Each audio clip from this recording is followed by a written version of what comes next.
Señor, te damos gracias por este día, gracias por este tiempo que tú nos das para poder compartir de tu palabra. Gracias, Señor, por este nuevo día, esta nueva oportunidad que tú nos das. Te pedimos que abras nuestra mente, nuestro corazón, nuestro entendimiento para que tú nos puedas hablar, que a través de tu Espíritu Santo tú nos reveles en lo que estamos fallando, en lo que debemos cambiar, que tú también nos animes, nos consueles.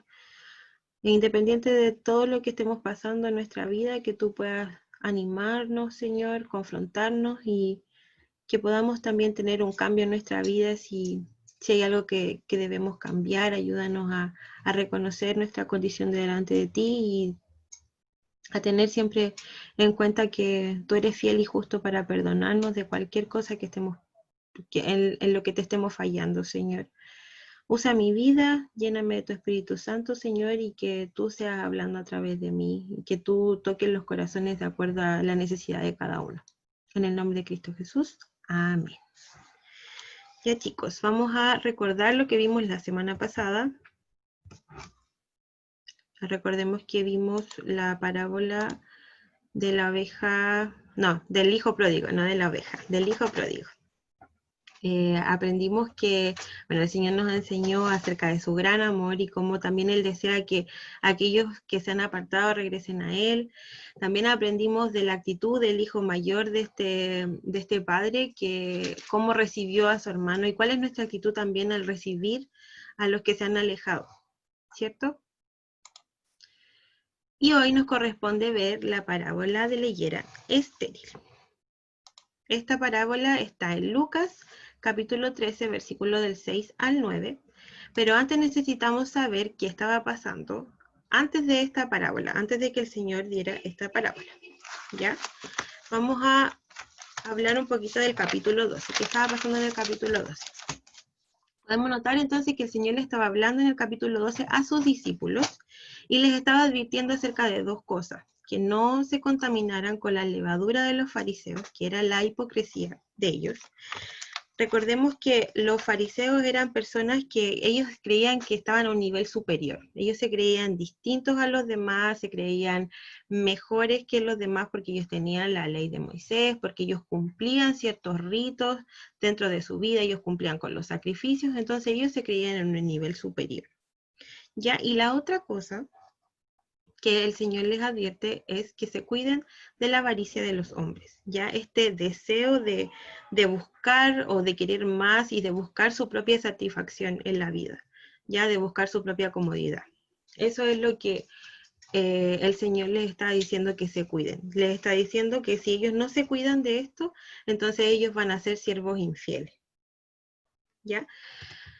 Entonces, capítulo 13. La parábola que vamos a ver va desde los versículos 6 al 9, pero necesitamos saber de qué viene hablando Jesús, porque desde el versículo 1 al versículo 9 es una sola idea, ¿ya? Entonces, vamos a ver. Vamos a leer. Esta es la versión LBLA, así que sí, la pueden ver desde la pantalla. Dice: en esa misma ocasión había allí algunos que contaron a Jesús acerca de los galileos cuya sangre Pilato había mezclado con la de sus sacrificios. Él les respondió: ¿piensan que estos galileos eran más pecadores que todos los demás galileos porque sufrieron esto? Les digo que no, al contrario, si ustedes no se arrepienten, todos perecerán igualmente. ¿O piensan que aquellos 18 sobre los que cayó la torre en Siloé y los mató eran más deudores que todos los hombres que habitan en Jerusalén? Les digo que no, al contrario, si ustedes no se arrepienten, todos perecerán igualmente. ¿De qué está hablando acá? Viene hablando, bueno, estaban en este mismo contexto, estaban los fariseos junto con Jesús. Recordemos que los fariseos siempre les hacían preguntas como capciosas a Jesús para saber cuál era su opinión acerca de esto, ¿ya? Los galileos eran personas revolucionarias, eran personas que se conocían por ser rebeldes, por ir en contra del sistema, ellos eran los que más iban en contra del Imperio Romano y eran los que estaban esperando al Mesías, y ellos creían y sabían que el Mesías los iba a salvar, pero ellos pensaban que el Mesías iba a venir igual que ellos, a ser rebelión y hacer escándalo y a sacar a los romanos y ellos quedarse en el trono. Eso es lo que ellos pensaban. Entonces eran conocidos como personas agresivas y como personas revolucionarias. Entonces ellos estaban en constante conflicto con Pilato, con el imperio romano, con los romanos.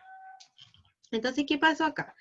Le cuentan a Jesús que venían estos hombres galileos, esta parte de los judíos, que eran los galileos que tenían esta característica que mencionamos anteriormente.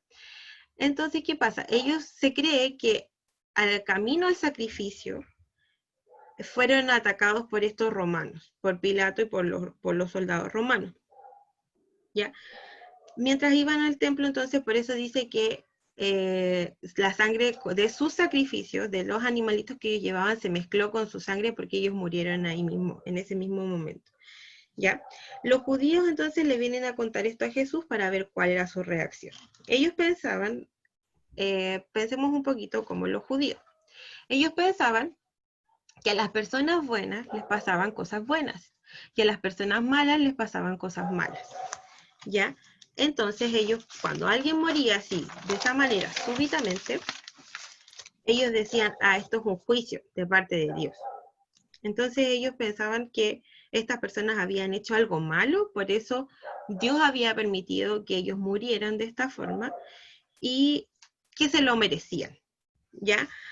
Entonces ellos pensaron, algo malo deben haber hecho. Pero Jesús les dice acá, les hace ver el verdadero problema, que es, el problema no es que ellos se murieron, sino que el problema es que no sabemos si se arrepintieron o no. O sea, Él les dice, ustedes piensan, recordemos, en el capítulo 12 Jesús les está advirtiendo acerca de la hipocresía de los fariseos, que era el orgullo que ellos pensaban que tenían un nivel superior.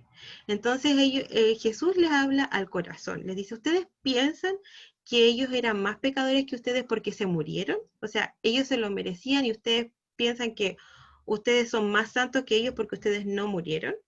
¿Y qué les dice? No, en el versículo 3, al contrario, si ustedes no se arrepienten, todos van a morir de la misma forma. No de la misma forma de que ellos venían, o sea, al dejar sus sacrificios ellos iban a morir, no, sino que de la misma condición, en la misma condición de pecadores. ¿Ya? Recordemos, el problema de los judíos era que ellos se creían superiores, era su orgullo. Entonces Jesús les habla al corazón y les dice, ustedes necesitan arrepentirse porque si no, van a morir en la misma condición de estos hombres. ¿Ya?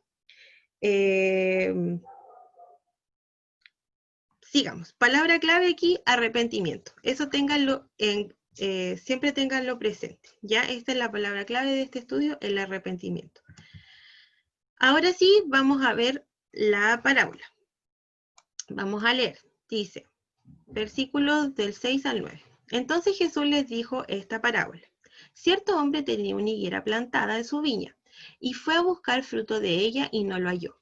Y dijo al viñador, mira, hace 3 años que vengo a buscar fruto en esta higuera y no lo hallo. Córtala, porque ha de cansar la tierra. El viñador le respondió, Señor, déjala por este año, todavía, hasta que yo cabe alrededor de ella y le eche abono.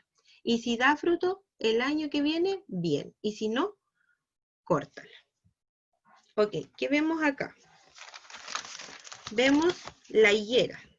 ¿Qué son las higueras? Bueno, las higueras son árboles o arbustos de porte bajo. Su altura máxima es de 7 a 8 metros. ¿Ya? Así se ve la higuera, para que las conozcan. ¿Cuál es su fruto? Es el higo. Las higueras son árboles muy comunes en Israel y son representativos de la nación. ¿Ya? Son árboles que crecen por todos lados en Israel, al igual que la vid y los olivos. Ya las higueras crecen en cualquier parte en Israel. Y es común que en una viña no solamente planten uvas, sino que también puede haber junto un olivo y también pueden haber higueras. Por lo tanto, este hombre, dueño de esa viña, tenía una higuera en medio de las uvitas. ¿Ya? Se demora de 2 a 3 años en dar fruto la higuera. ¿Ya? Esos son los frutos. Ahora, el Levítico 19, del 23 al 25, la ley decía que en los primeros 3 años no podía ser consumido el fruto de la higuera, se consideraba incircunciso, o sea, se consideraba impuro porque aún no era consagrado a Dios.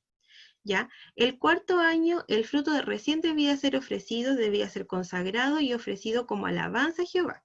¿Ya?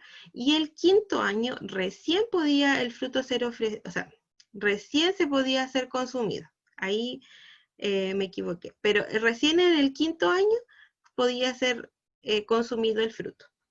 ¿Ya? Entonces esta higuera se suponía que ya habían pasado 3 años desde que había crecido. Al cuarto no se podía consumir porque debía ser alabanza a Jehová. Al quinto recién, el quinto se supone que no dio fruto. El sexto, el séptimo tampoco, porque dice que después de 3 años no había dado fruto. Entonces no es que este hombre haya sido impaciente, sino que esta higuera definitivamente no daba fruto. Entonces, ¿cuál fue la reacción? Dijo, ok, cortémosla. Y esa palabra cortarla significa sácala de raíz y échala afuera.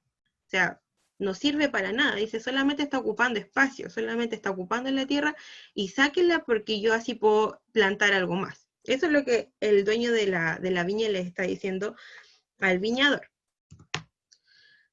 Veamos, ¿a quién representa el dueño de la viña? Representa a Dios, ¿ya? ¿A quién representa el viñador? Representa a Jesús. ¿Quién representaba la higuera? La higuera representaba a Israel, la amada Israel, el pueblo escogido por Dios. ¿Qué representa el fruto que el dueño de la viña vino a buscar? Es el arrepentimiento. ¿Ya? Ahora, ¿por qué el dueño no halló el fruto? Recordemos, Israel era el pueblo escogido por Dios. Y cuando recordemos que ellos tuvieron a los profetas, tuvieron la ley de Moisés, incluso al Mesías mismo, solamente por pura misericordia. Vemos que él fue pueblo escogido por Dios y ellos no obedecieron, fueron un pueblo idólatra y aún así Israel seguía con su corazón endurecido. No reconocieron ni siquiera al Mesías, lo tenían ahí al frente y no lo reconocieron. Ellos tuvieron al Mesías por pura misericordia, o sea, él le dijo, o sea, voy yo para ver si teniéndome ahí al frente, ellos dan este fruto de arrepentimiento, ellos reconocen su condición, reconocen para qué fueron escogidos y no cumplieron con eso y vuelven arrepentidos. ¿Y qué pasó con Israel? No se arrepintió. Hasta ahora Israel no ha reconocido al Mesías. Entonces, ¿qué pasó entonces? Tuvieron la ley, tuvieron a los profetas, tuvieron al Mesías y no lo reconocieron, solamente por orgullo. Eso fue lo que pasó. Eso fue lo que pasó. Y los fariseos nunca reconocieron que lo que ellos necesitaban era arrepentirse. Recordemos lo que vimos al principio. Ellos se creían superiores solamente porque cumplían los ritos, porque tenían la ley de Moisés, se creían mejores. Creían que a estas personas, a estos galileos, eran mucho más pecadores que ellos porque ellos habían muerto. Probablemente también porque los galileos eran revolucionarios y ellos no. Pero ellos se creían mejores. Ahora, ¿cómo nosotros lo podemos aplicar a nuestra vida?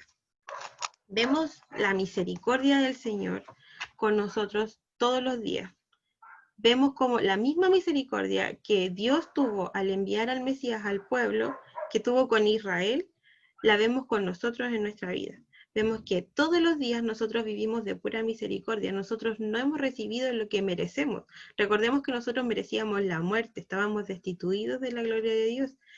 Porque somos todos pecadores. ¿Y qué hizo? Dios mandó a su Hijo. ¿Para qué? Para morir por nuestros pecados, para que nosotros tuviéramos esta libre entrada, para que nosotros pudiéramos estar reconciliados con el Padre y así poder tener comunión con Él y también tener el acceso a la vida eterna. Eso es misericordia, porque nosotros merecíamos la muerte, pero Él vino a pagar por lo que nosotros merecíamos. Y ¿de qué otra forma lo podemos aplicar? Si nosotros hemos recibido esto, entonces realmente estamos dando frutos de arrepentimiento. Recordemos que el arrepentimiento es cambiar de dirección. Yo antes era una persona y ahora soy otra persona después de Cristo. Es volver a nacer. Es como cuando nosotros reseteamos los computadores, es eso, o sea, dejar el computador vacío de nuestra mente y volver a vaciarnos ¿de qué? De la palabra. Recordemos que el Espíritu Santo, cuando nosotros aceptamos a Cristo, viene a vivir en nosotros y Él ahora es el Señor de mi vida.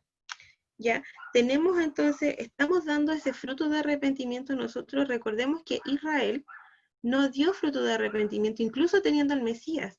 ¿Cuáles son las señales que hemos tenido nosotros? Las señales son Cristo mismo. Vino a abonar nuestra tierra. ¿Para qué? Para que nosotros reconociéramos nuestra condición, reconociéramos quiénes somos delante de Él, reconozcamos cada día que le necesitamos. Pero ¿estamos haciendo eso nosotros? ¿O seguimos viviendo, o creemos como los fariseos, que ellos creían que haciendo ritos y cumpliendo cosas ellos iban a ser salvos, o ellos se creían mejores que los demás?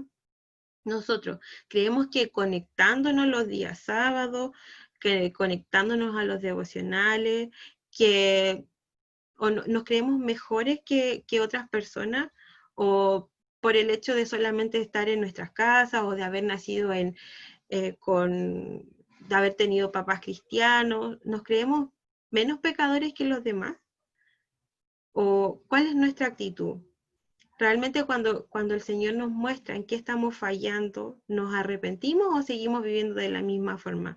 Recordemos que estamos en un periodo de gracia. Ahora, quiero que tengan bien claro, esta parábola es para Israel, pero nosotros muchas veces nos comportamos como el pueblo de Israel, sin creer en Jesucristo. Pensamos que es como, pero mañana me pongo a cuentas con el Señor. Pero yo cuando crezca un poquito más, ahí recién voy a cambiar mi vida. No, hoy es el día en que nosotros tenemos que arrepentirnos. ¿Por qué? Porque obviamente el Señor no nos va a cortar, pero si seguimos viviendo en nuestra condición de pecado, entonces sí vamos a terminar mal, porque la Biblia habla de permanecer en Él. Y si no permanecemos en Él, entonces la Biblia dice también que los que no permanecen van a ser cortados y echados al fuego. ¿Ya? Estamos viviendo como personas que toman las oportunidades que el Señor les da, como los fariseos, como los judíos. Los judíos tuvieron profeta tras profeta, tuvieron señal tras señal, estuvieron cautivos y aún así no reconocieron a Dios. Nosotros tenemos día a día la misericordia del Señor, la reconocemos en nuestra vida, somos personas agradecidas de lo que tenemos, o nos creemos superior, creemos que merecemos algo, creemos que todo lo que tenemos lo merecemos, como los fariseos. ¿Reconocemos la autoridad del Señor en nuestra vida?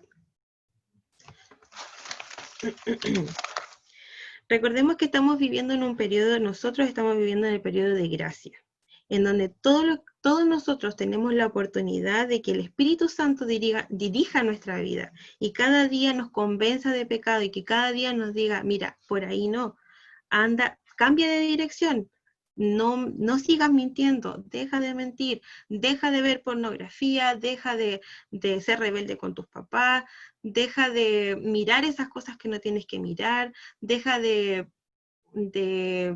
no sé, no reconocer que te equivocaste, reconoce. Tenemos al Espíritu Santo, estamos siendo obedientes a la voz del Espíritu Santo. Todos los días tenemos la oportunidad para reconocer. Los judíos no reconocieron al Mesías que tanto ellos esperaban. ¿Por qué? Por ser religiosos, por, por vivir de apariencia, por creer que ellos merecían algo, por creerse que ellos estaban en un nivel superior. Y no se dieron cuenta que su corazón estaba totalmente desagradando a Dios. Y no hubo un fruto de arrepentimiento. Ellos no se arrepintieron porque no pudieron reconocer cuál era su condición. Pensaron que eran especiales por cumplir ritos. Nosotros pensamos que somos especiales porque nos conectamos. Pensamos que somos menos pecadores que la gente que está en el mundo. No, nosotros se supone que somos pecadores arrepentidos, pero tenemos la misma condición de pecado. Es importante entonces recordar que delante del Señor somos todos iguales. Todos tenemos el mismo problema, que es el pecado. Como yo les mencionaba, en Romanos 3:23 dice que todos estábamos destituidos de la gloria del Señor. Todos necesitamos arrepentirnos. ¿Qué les dijo el Señor a estos fariseos? O sea, si ustedes no se arrepienten, ustedes van a morir igual. Ahora, ¿cómo lo aplicamos a nuestra vida? Si nosotros seguimos viviendo en nuestra condición de pecado, sea lo que sea que el Señor te está hablando hoy día a tu corazón, eso que tú sabes que está mal, que sigues haciendo, tienes que cambiar, porque si no nos arrepentimos, entonces vamos a terminar mal. Entonces, eso es lo que el Señor quiere decirnos ahora. Todos tenemos el mismo problema, chicos, y tenemos también hoy la oportunidad de arrepentirnos. Hoy es la oportunidad para decir, Señor, me equivoqué. Todos los días nosotros necesitamos arrepentirnos, porque todos los días hay pecados, todos los días somos bombardeados de cosas, y nuestra condición, si nosotros no nos aferramos al Señor, el pecado está ahí en la puerta. Nosotros estamos propensos siempre a pecar en cualquier momento, si nosotros no estamos sujetos al Señor. Entonces necesitamos reconocer que estamos fallando en lo que sea que el Señor te esté mostrando hoy día. Necesitamos reconocer. Recordemos que en Primera de Juan dice, 1:9 dice que Él es fiel y justo. Si confesamos nuestro pecado, Él es fiel y justo para perdonarnos. Todavía es tiempo. Y esa palabra confesar está hablando de que nosotros debemos decir el pecado que sabemos que está en nuestro corazón, pero así textual. Señor, yo estoy siendo rebelde, Señor, yo estoy siendo orgulloso, Señor, estoy murmurando acerca de personas, no quiero reconocer mi condición, no quiero pedir perdón, no quiero, no sé, no puedo dejar de ver pornografía, no puedo dejar lo que sea. Es eso, específico, delante del Señor. Y Él es fiel y justo para perdonarnos. Pero recordemos, reconocer también lleva una acción, y es cambiar, es arrepentirse. O sea, yo reconozco, pero yo también me aferro al Señor, y Él me ayuda a cambiar, a ya no hacerlo más. Su Espíritu Santo en mí me ayuda a cambiar de dirección. Eso es lo importante. Lo importante es reconocer. Él es fiel y justo para perdonar un corazón arrepentido. Nosotros necesitamos reconocer nuestro pecado, así como no sabemos, bueno, sí sabemos. Israel aún obviamente no es cortada, pero ellos no reconocieron al Mesías, ellos no lo reconocieron. Y nosotros tenemos muchas más evidencias de que Cristo sí vino a morir por nosotros. Nosotros estamos viviendo de acuerdo a eso. Estamos llevando este fruto. El fruto no es el fruto del Espíritu que nosotros conocemos, es el fruto de arrepentimiento en nuestra vida. Es el cambio de dirección que nosotros hemos tenido cuando venimos a Jesucristo. ¿Ya? Así que eso, meditemos acerca de esto, reflexionemos. Israel no cumplió el propósito por el cual habían sido escogidos. Ellos no reflejaron a Dios al mundo. Ese era el propósito, que el mundo conociera a Dios a través de esta nación. Y nosotros ahora tenemos la misma responsabilidad, reflejar al mundo a Cristo. ¿Lo estamos haciendo realmente? ¿O estamos creyendo que seguimos pegados en nuestro orgullo como ser los fariseos? Pensando que merezco algo, pensando que soy mejor que el otro porque no peco de la misma forma, o solamente reconozco mi condición delante de Dios, reconozco que no merezco nada y que necesito de Dios todos los días.